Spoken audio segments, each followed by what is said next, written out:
Ni mwendelezo wa kampeni za mgombea urais kupitia Chama cha Mapinduzi CCM, ambapo hapa ni Kibaha ambapo mgombea rais anasubiriwa kuja kunadi ilani ya Chama cha Mapinduzi. Ana yapi ya kuambia Watanzania ili ifikapo Oktoba 29 waweze kwenda kutiki, si ndio? Lakini kabla ya yote tumempata fursa ya kuzungumza na mgombea ubunge wa jimbo la Kisarawe ambaye pia ni waziri wa mazingira Suleiman Jafo. Ana nini cha kusema katika miaka mitano ambayo imepita, lakini pia anawaahidi nini wananchi wa Kisarawe? Huyu hapa Waziri Jafo kwenye interview na Ayo TV. Sana Mheshimiwa Daktari Samia Suluhu Hassan, Rais wa Jamhuri ya Muungano wa Tanzania na mgombea wetu, kwa msaada mkubwa sana alionipa mimi. Kwanza amenipa kwa sababu aliniteua nikiwa nimemsaidia katika wizara ya TAMISEMI, nakumbuka alipoingia katika madaraka. Then baadaye alinihamisha katika wizara ya Muungano na Mazingira. Sasa hivi amenipeleka viwanda na biashara. Kwa hiyo hakika naomba nimshukuru sana. Amenipeleka sehemu ambazo zilikuwa na changamoto nyingi. Kwangu mimi ilikuwa ni faraja kubwa sana sehemu kama hizo. Kwa hiyo nimshukuru sana. Pili, nimshukuru kwa msaada mkubwa aliotupa wilaya ya Kisarawe katika swala zima la miradi ya maendeleo, utekelezaji wa ilani ya 2020-2025. Tumefanya kazi kubwa sana. Kule Kisarawe tulichokifanya ni kuhakikisha kwamba vijiji vyote vinakuwa na umeme. Leo hii tumekamilisha vijiji vyote karibu 84 vyote kupeleka umeme. Ni kazi kubwa imefanyika. Sasa hivi tunaelekea katika upande wa vitongoji sasa. Kwa hiyo maana yake ni kwamba tumewasaidia wananchi kutengeneza uchumi wao kupitia swala zima la nishati ya umeme, wene viwanda vidogo vya kati na vikubwa. Lakini kazi kubwa aliyofanya katika sekta ya afya, tumepata rekodi kubwa sana ya afya. Jambo la kwanza, ametupa fedha nyingi kubadilisha hospitali ya wilaya. Tumejenga majengo mawili makubwa ya ghorofa pale ambayo yamesaidia sana kutoa huduma safi sana ya afya. Leo hii wilaya ya Kisarawe imekuwa ni wilaya mfano. Ni hospitali ya wilaya, lakini ni center of excellence katika upande wa afya. Unaona tuna madaktari bingwa takriban 13. Huduma zote za kina mama, watoto, mifupa inapatikana pale. Kama vile uko Moi, lakini uko katika hospitali ya wilaya ya Kisarawe. Kwa hiyo hii msaada wako umetusaidia sana. Lakini tumepeleka chini kupeleka sekta ya afya. Sekta ya afya katika vituo vya afya tumejenga vituo vya afya 8 vinaweza kufanya huduma ya upasuaji vijijini kabisa. Ni hatua kubwa. Lakini tulikuwa na kampeni ya kila mtu atibiwe kwao. Kampeni hii tulikuwa tunachagiza kila kijiji kuwa na zahanati yake. Katika miaka hii minne tumejenga zahanati 27. Kati ya hizo 14 zimekamilika, tumezifungua, zingine ziko katika hatua umaliziaji. Na malengo yetu ni kwamba miaka mitano ijayo wilaya ya Kisarawe tuweke rekodi kwa wilaya ya kwanza Tanzania ambapo wananchi wake wote watakuwa wanatibiwa, kila mwananchi atakuwa na zahanati katika kijiji chake.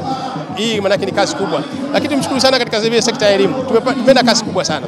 Upande wa elimu tumechagiza shule zote za sekondari zote. Tumeziwekea miundombinu. Hakuna hata moja ambayo ilikosa fedha. Tumejenga mabweni, mabwalo, ofisi, nyumba za walimu. Tumefanya hii kazi kubwa. Leo hii ukienda kila shule imepata fedha nyingi sana. Tumetoka hatua kutoka kuwa na sekondari ya form 5 na form 6 moja ya Minaki. Sasa hivi tuna sekondari form 5 na form 6 shule 6. Ni hatua kubwa zaidi. Lakini kipindi cha miaka minne tumejenga takriban sekondari 8 mpya. Manake tumeongeza katika kata zingine, tumeongeza sekondari ya pili. Sisi kule sio kila kata iwe na sekondari yake. Tumehama katika kata. Tunaongeza kata sekondari katika kata. Manake kata zingine zinakuwa na sekondari 2 3. Kwa mfano kata Maneno Mango sasa ina sekondari 2. Kata ya Mzenga, kata ya Vihingo ina sekondari 2. Kata ya Msanga ina sekondari 2. Kwa hiyo tunaenda hivi, kata Kiruvya ina sekondari 2. Tunakokwenda huko hatua. Kwa hiyo ni hatua kubwa. Na tumeimarisha upande wa shule za msingi. Tumefanya kazi kubwa, tumejenga sekondari shule za msingi mpya 8, lakini halikadhalika shule zingine zote tumeweka miundombinu ya kujenga madarasa. Tumeenda vizuri katika upande huo. Upande mwingine ni sekta ya miundombinu ya barabara. Hii tunamshukuru, tuna barabara 2. Barabara Mlandizi, Mzenga, Maneno Mango. Hii iko katika ilani na upembuzi yakinifu umekamilika kilomita 72.6. Lakini kuna barabara ya Kisarawe Maneno Mango. Barabara hii tumejenga mpaka maeneo moja inaitwa Sungwi. Sasa hivi Mheshimiwa Rais alitoa kibali. Barabara imetangazwa imepatikana mkandarasi kilomita 34.5 ambao tunatarajia kwamba mara baada ya kusainiwa mkataba kazi itaanza ujenzi. Tutaenda mpaka kule Msanga Chale. Mafanikio makubwa, lakini halikadhalika tumeendelea na sekta ya viwanda. Upande wa viwanda tumejenga kiwanda cha korosho. Lengo letu ni kwamba tubangue korosho zote za mkoa wa Pwani. Kiwanda kikiwa katika hatua za mwisho ya umaliziaji. Lakini tumechagiza katika ujenzi wa viwanda katika private sector eneo la Visegese. Viwanda vinakuja, watu wanajenga viwanda. Maana yake tunatengeneza wigo wa kutengeneza ajira. Kwa hiyo eneo hili ni kubwa zaidi na linaenda songa mbali. Lakini pia kuimarisha upande wa kilimo. Tunashukuru sana ruzuku ya pembejeo iliyotoka Mheshimiwa Rais. Unajua kipindi hichi Rais amefanya kazi kubwa sana.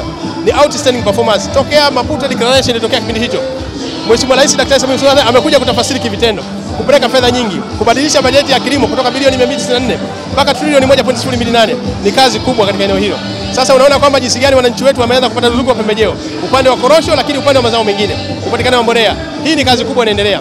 Kwa hiyo imani yetu ni kubwa zaidi. Tunaenda kuchagiza sana kubadilisha uchumi wetu wa wilaya ya Kisarawe, lakini kubwa Tanzania nzima kwa ujumla. Mwisho wa siku ni kwamba tujivunie kwamba kipindi cha Daktari Samia Suluhu Hassan ni matokeo makubwa amefanisha wananchi wote bila kujali ukanda wa aina wote, kazi imeendelea. Sawa Mheshimiwa, hongera sana. Pamoja na mazuri ambayo umeyazungumza, pengine Sasa hivi unaomba ridhaa kwa awamu nyingine. Pengine unahisi kuna kitu chochote labda wanakisarawe wanakudai pamoja na mengi ambayo yamefanywa na Mheshimiwa Rais? Kubwa zaidi ni barabara.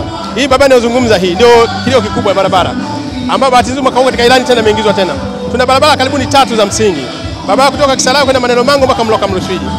Hii eneo hili ndio kero kubwa kwa wananchi wa Kisarawe. Bahati nzuri imetangazwa, tuna imani kwamba kazi itaanza sasa. Mkandarasi atapewa signature, mkataba usainiwa, kazi ianze.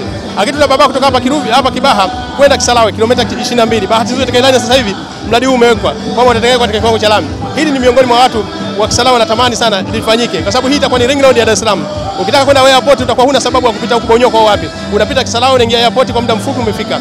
Lakini kuna barabara nyingine kutoka Mlandizi kwenda Mzenga Maneno Mango ambayo inaunganisha kwenda Mloka Rufiji. Hii barabara nayo iko katika ilani. Kwa hiyo haya ni mambo makubwa ambayo wananchi wanafikiria. Lakini kuna mradi namba 417 ambao uko katika ilani. Mradi huu ni ujenzi wa mradi wa maji unaogusa kata 5 kutoka Kisarawe mjini unaenda Kazi Mzumbwi, Masaki, Kibuta mpaka Msimbu, lakini unaenda mpaka kata ya Marumbo. Mradi huu ambao thamani yake ni bilioni 24. Bahati nzuri uko katika ilani ya sasa hivi. Maana yake ni kwamba unaenda kufungua changamoto ya tatizo la maji wilaya ya Kisarawe. Kwa haya ni maneno mahususi kabisa kwa wana Kisarawe, wanatamani sana miaka 5 ijayo ndio haya sasa mimi nimeombea. Twende tukasimamia yako katika ilani tuweze kuyatekeleza. Sawa, Mheshimiwa, najua muda wako ni mchache, lakini tunatamani pia kufahamu mwitikio ukoje kwa wana Kisarawe kuhusiana na kwenda kupiga kura ifikapo Oktoba 29 mwaka huu. Kwanza Kisarawe tumefanya utaratibu tofauti. Sisi pale tunaenda katika kampeni kwanza. Mpaka sasa hivi nimeshakamilisha mikutano 42. Maana yake ni kwamba nina jumla ya mikutano 83. Mimi nafanya kijiji kwa kijiji. Kampeni yangu sifanyi mkutano wa kata, nafanya na mfuata mtu huko kwa alipo. Na bahati nzuri tena hapo imekuwa nzuri, lakini response ya watu. Sisi hamasa yetu kubwa ni kwamba kila mtu aweze kushiriki katika uchaguzi. Hatutaki asilimia 20-30 ndio waende kujitokeza, hapana. Tunataka asilimia 100 au isipungue asilimia 95. Watu wanajiandikisha wende wakapiga kura. Kwa hiyo hii hamasa tunaifanya kwa kasi kubwa sana. Imani yetu ni kwamba turnout itakuwa kubwa zaidi. Watu wataenda kushiriki katika uchaguzi. Na sisi hili tutalifanya kimkakati mkubwa sana. Tunataka ni nini? Demokrasia itamalaki. Idadi ya watu waje wengi wapige kura kuwachagua viongozi wao. Hili tunalifanya kwa nguvu kubwa na ni imani yetu kwamba Kisarawe tutafanya vizuri. Ahadi yako ya mwisho kwa Mheshimiwa Rais kutoka kwa wana Kisarawe ni nini? Kwanza mimi tumejipanga kule Kisarawe. Tunataka Mheshimiwa Rais ashinde sio chini ya 95%. That's our commitment. Sio chini ya 95%. That's our commitment. Ambao tunajitahidi sana. Lazima tufike hivyo. Na tunafanya hivyo kwa sababu nini? Ametufanyia mambo mengi makubwa. Tuna kila sababu ya kumlipa. Kwa hiyo sio chini ya 95%.